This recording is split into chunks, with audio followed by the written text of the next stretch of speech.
Alright, so, I'm making this video because, one, I have no idea what to do anymore, and two, I have a little setup going on for this year.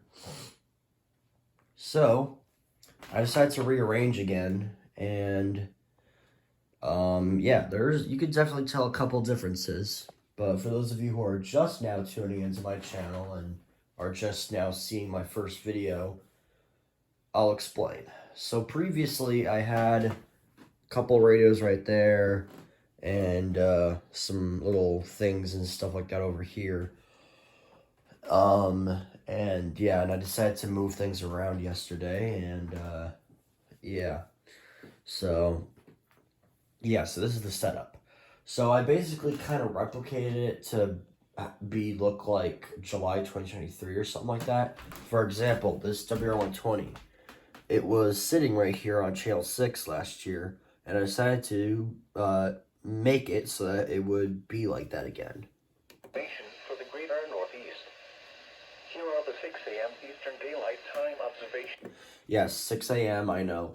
Well, it's 7 a.m. now, but yes, I know it's 7 o'clock in the morning, and I don't know. I woke up like a couple hours ago. I was just watching TV, just on my phone, just scrolling. I was bored. Yeah. So, anyways, yeah. So that's what that is. The SolarLink that used to be back there, it's now in the kitchen, monitoring channel 4, which is WXL37 from Highland. This will be on channel 6, WF48 from Mount Greylock. As for the other stations, obviously the rest of my collection will be on channel 7, which is my local station, WXL34 from Albany. And then there are a couple other stations, like WF43 from Stanford, KSC43 from Gore Mountain, and WW3 from Cornwall. For those 3 stations, I'm going to be using the ER310 for KSC43 and WW3 in particular. And maybe for WW43 as well. So yeah. And then everybody else will just sit here and stuff like that. So yeah, so that's what that is. And yeah. And as for everything else, we should be good. So I can tell that this severe weather season, hopefully, will be more action-packed than ever, like last year, especially last year in July, because obviously if you've been around on my channel since July 2023, you may have known all those severe weather events I went through that month, especially the unforgotten July 9th through 10th flash flooding event. Oh boy, I still remember that flash flood emergency for the lower Hudson Valley. I remember that. I still remember that. I'm never going to forget about that. That was that's probably the rarest alert that I'll ever get. Knock on wood, or I guess, I don't know. I don't know what this severe weather season will bring, flash flooding wise, or severe weather in general wise. Hopefully, I'll be able to get some firsts, like maybe some tornado warnings. I have gotten tornado warnings before, but only on like alt stations like WF48 and stuff like that. So yeah. Actually, I think it was only WF48 I got a tornado warning. I remember getting a couple, especially August 26, 2022. I remember getting one tornado warning. I also remember getting another tornado warning on April 22nd for Sullivan on WXL37. And I think I remember getting a few tornado warnings actually from the July 13th event, Destructive Disaster. Honestly, I think that one was pretty good. So yeah. Oh yeah, and there was the August 7th event with the tornado watch that I got on WXL37, and then, oh yeah, and then that was also, That was also the day my 262 died, but I don't even want to think about that because it's still pretty tragic that my 262 died like that for no freaking reason. But yeah, but anyways, yeah. So, oh yeah, and then there was the September 7th event. Yeah, that was a big bang of severe weather alerts and stuff like that. And then September 8th was the last one or wrap things up, but it wasn't as crazy as the 7th. I mean, compare September 7th and 8th, I think the 7th was more crazy than the 8th. Because the 8th, I got like a few alerts on WXL34, and then pretty much more alerts on WXL48 than WXL34, compared to September 7th, where it was like all WXL34, like just SVR galore. Well, I mean, kind of like the May 16th event with the enhanced risk that I got back in 2022. Honestly, that enhanced risk was honestly pretty intense too, but I mean, I didn't have a heck of a lot of radios, but I still had a decent amount back in 2022. I think I had like maybe like over 20 or something. Now I have like around 50 radios. So like this severe weather season should definitely be way more crazier than last year in 2022. I hope. Considering the fact that I have my Acura 8510, the Vector VC438, the WR30 right there. What else?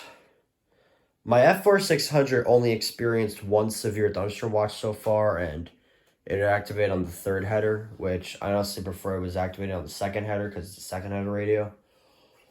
I don't know. I really want severe weather to begin already. Like literally, like we're almost in June. June is almost coming, and I still have yet to experience my first ever severe weather event, quote unquote event. I have gotten a couple SVRs in the past before, but not like a whole like dozen of them. Like I'm not like enough to like create into a compilation, you know what I mean? So, yeah. Honestly, I honestly should have made July 7th into a compilation instead of just putting the videos separately. Cuz if you watch July 7th's event, there was a lot of SVRs and FFWs, and I honestly should have put it in a compilation, but I was too lazy. Yeah, it is what it is. Yeah. Honestly, I think it would have been better if I put July 7th event into a compilation instead of separately. I don't know, but like I said, I was too lazy to do it. But I mean, I don't know. Yeah, I don't know. Oh yeah. Let me get back onto the topic of the stations. So the stations, like I said, the collection, majority of it, WXL34, that one will be on WF48, Starlink, WXL37, and the ER310, the other three stations. And I'm also thinking about using my computer to monitor WXM45 from Middleville, which serves the western Mohawk Valley and the adjacent Adirondacks. I am thinking about using my computer to monitor WXM45 since I have received that station before, but I just can't really get it that much on the radios. So I figured, why not just use the computer? It's more easier. I've only received at the park, which, here's the problem.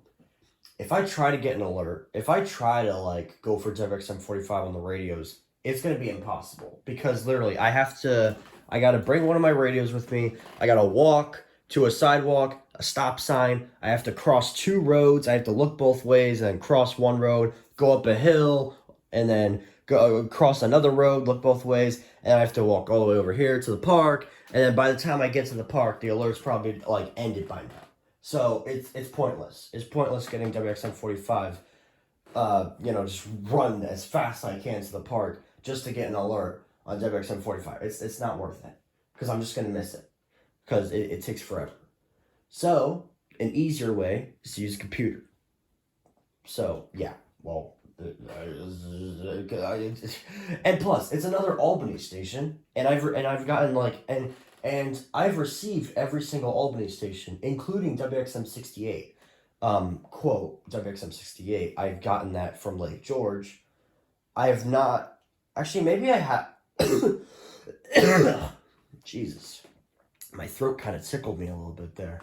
I have gotten WXM68 once in the park, but that was through fading.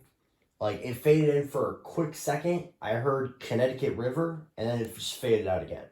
So I have gotten WXM68, but it's not like it's just, I get it and then it stays. It fades. It's a fading one.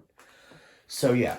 So the only other Albany station the only Albany station I can't monitor is WXM68, but it doesn't really matter because other than WXM68, honestly, with all the other Albany stations combined, they all serve every single county served by NWS Albany. So even without WXM68, it's fine. I mean, the only counties I'll really miss out on is Windsor, Vermont, and Cheshire and Sullivan, New Hampshire. But those are served by Burlington and Gray. So yeah. So WXL 34 serves majority of the NWS Albany counties. WRF 48 I can use for Bennington and Windham and Berkshire, Franklin, Hampton, and Hampshire. WXL 37 I can use for Litchfield, as well as Dutchess and Ulster. WXM 82, I mean, well, they've been off the air for like over 2 months, so I don't really care about them. Plus, they serve the same exact counties as WXL 37 and WRF 48 anyways. KSC 43 I can use for Hamilton and Essex and Addison and Rutland. And then WRF 43 is a Binghamton station, but I can use it for Broome, Shenango, Delaware, Otsego, and Wayne, Pennsylvania. And then WXM 45 I can use for Herkimer, Lewis, Madison, Otsego. Wait, no, Otsego is WRF 43. Oneida, that's what I meant. So, yeah. So, like, the more stations I can monitor, the more counties I'll be able to get through alerts. But that's whatever. So, yeah. Oh, yeah, speaking of WRF 43, they went off the air again.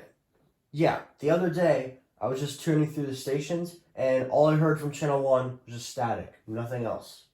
Not even a thing of WRF 43. They literally went off the air again. They better not stay off the air for a month again. Honestly, I don't know why they're going off the air again. I really hope they do not pull a winter time and stay off the air for over a month. I hope they don't pull a WXM 82 and go off the air for 2 months. Well, WXM 82 is still off the air. I mean, oh well, if they are, they should. Thunderstorms in the afternoon. Yeah, they're still off the air. A chance of thunderstorms in the evening. If you watch my RWT videos, you can definitely tell that I can get WXM82 on the FR800. I would use it for emergencies, in case if like if the SOAR links activate for 1050, I could go for WXM82 since they do same tone and 1050 Hz their test. They 1050 Hz their test first, and then after a little bit, then they do their test. So I have a little bit of time to get WXM82, but now they're off the air, so womp womp. Anyways, all right, I think I'm gonna go now. I think I've yapped a little too much. Okay, I'm just kidding about the yapping. I think I've talked about a lot of things. All right. Yeah, I think I'm gonna go now. I'll see you guys later.